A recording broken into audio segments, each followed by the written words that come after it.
Hey, what's up? Ken from Palm Beach Dyno here. Behind me, we have Jim Miller's bone stock 2020 Mustang GT. Or is it?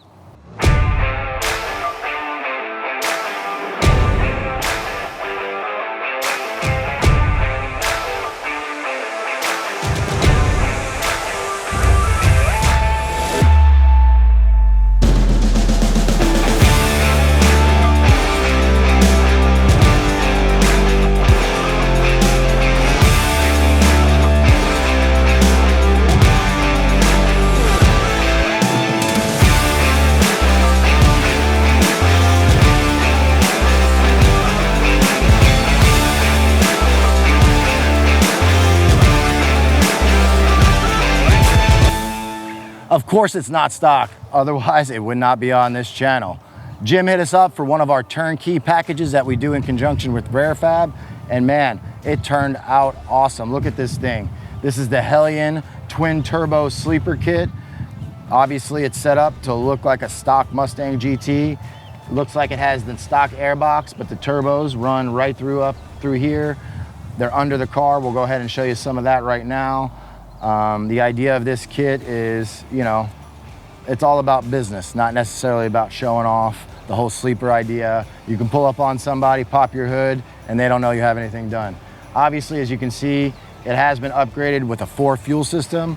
This basically is somewhere around our level 4 Hellion package with a lot of add-ons. When we do these sorts of videos, people often ask, what package is this? Well, when we do these turnkey builds in person, they're custom. They're based off of a certain level, but almost every car we build is custom tailored to what you guys want. We don't just sell you a package with a number on it. You call us up, we talk to you quite a bit, find out what you need, what's gonna work for you, and then we tailor that package around you. And since you buy the parts from us, we install it, we tune it, we test drive it, we do all that for you. We give you a turnkey guarantee. So if something's not right with the kit or there's parts missing or any of those sorts of things, we'll take care of it, and you pay one price and then pick up the car ready to rock. Anyway, that's enough talk. We want to see what kind of power this thing makes, so we're going to load it up on the dyno. We know that's what you guys want to see. We'll start at low boost and turn it up from there.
All right, those are all the 93 pulls. Let's go over what kind of power it made. 620 and 505.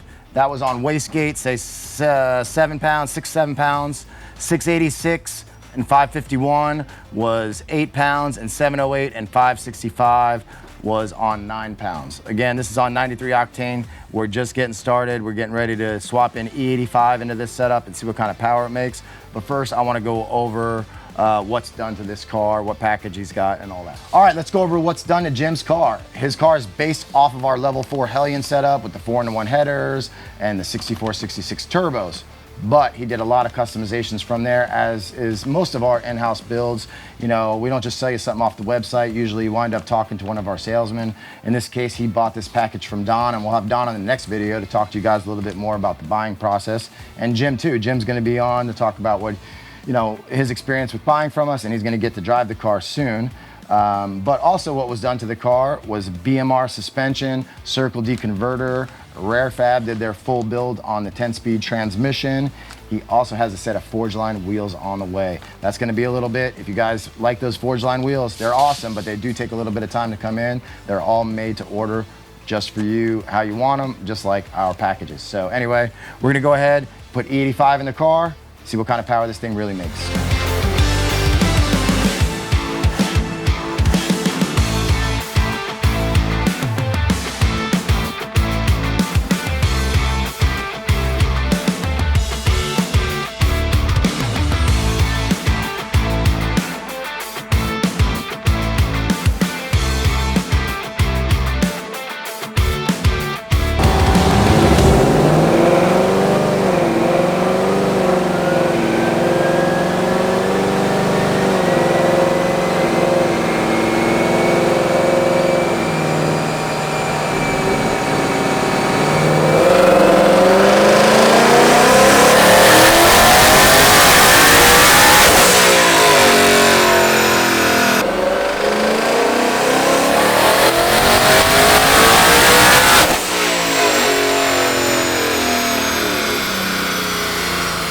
So that was 10 PSI.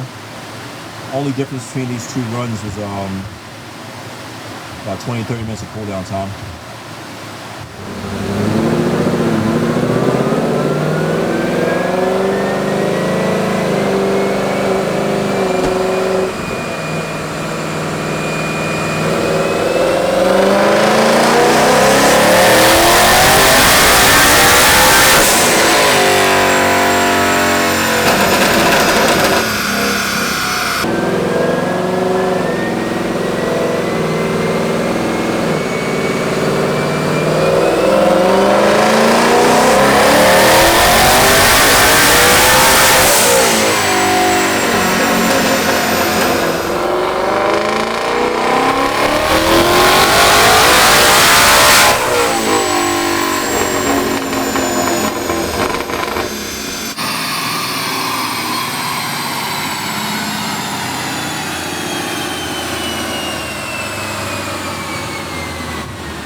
That was 923 on how much? 14. 14 PSI?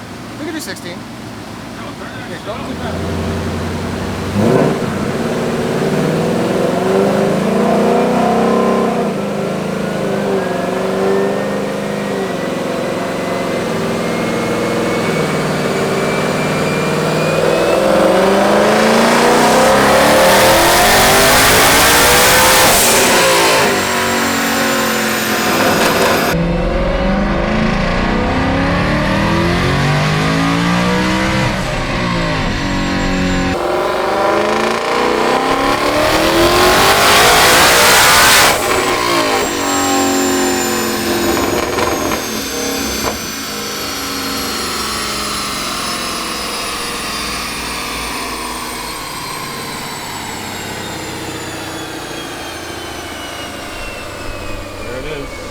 All right, let's go over the E85 numbers. That thing sounds sweet on the dyno. The very first pull was 795 and 635 on the torque. That was on 10 pounds of boost. Now, I want to address something really quick. I hear this question quite a lot. People ask on these turbo cars, do I need different tunes for different boost levels? Ultimately, you should not. The tune should be able to scale with boost. It's actually a bigger question on a supercharged car when I change pulleys. You know, a turbo guy isn't going to change you know, his tune, if he's using a boost controller, to be at different boost levels at different speeds and all that. So any tune, whether it's supercharged, turbocharger, should be good on any boost level if the tune was checked at that level, unless you're running into the top limit of the fuel injector or the fuel pumps or something like that. So in this case, this car's built properly for this setup, so we're just going to step through the boost settings and we shouldn't have to check the tune, and that turned out to be the case here. So on the very next pull, we went up to 11.5 pounds of boost, 845 and 655 on the torque. You know, we're just going to see, it's going to vary. You know, we're only doing 1 or 2 pulls, pretty much 1 pull at each boost level. So you could do the same pull on the same boost setting and get slightly different numbers. But you should see, you know, in this case, we picked up 50 horsepower with 1.5 pounds of boost. That's pretty good.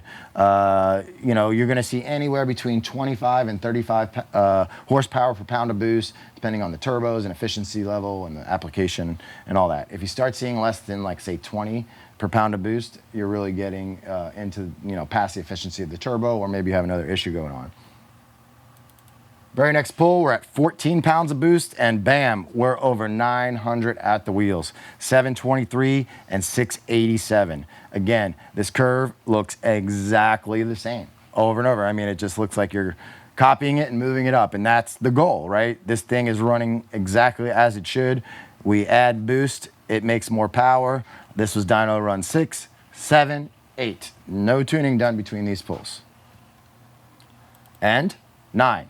The very last pull, 15 pounds of boost, 952 and 707. That was 1 pound of boost added, and we picked up 29 horsepower. And you have to remember, this is a stock engine. We're being very conservative on the tune-up and timing and all that, and we still picked up 29 horsepower on 1 pound of boost. So we're still great, and we know that because these are 64, 66 turbos. These turbos are not even trying at this point. These same turbos, we've made 1,600 plus at the wheels on this same dyno. So it's not even trying at this point. The car's running phenomenally. Now we're gonna go ahead, head outside and take it for a quick spin and see how it drives, and maybe give it a couple quick hits, although it's on the stock tires, so I'm not sure how far we'll get. All right, we're gonna go ahead and take this thing for a quick spin and make sure it's okay.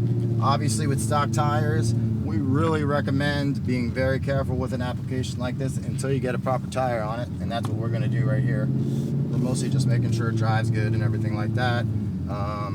Always leave traction control on a tire where you have way less tire. Otherwise, you're gonna wind up on the side of the road pretty easily. Especially on a turbo car like this where it just kicks in right when you don't least expect it sometimes.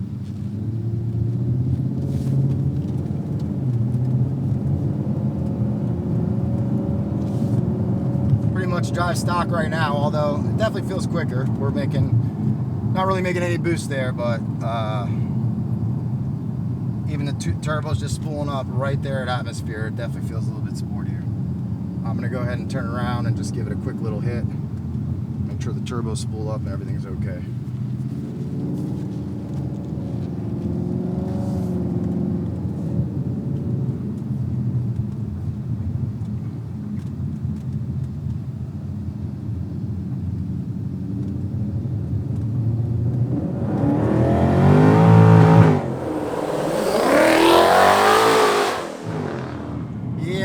No traction on that bad boy, and we're just on wastegate, I'm pretty sure, at that point. So what we're gonna do is Jim is waiting on his forge lines, but in the meantime we're gonna just put some good tires on this car.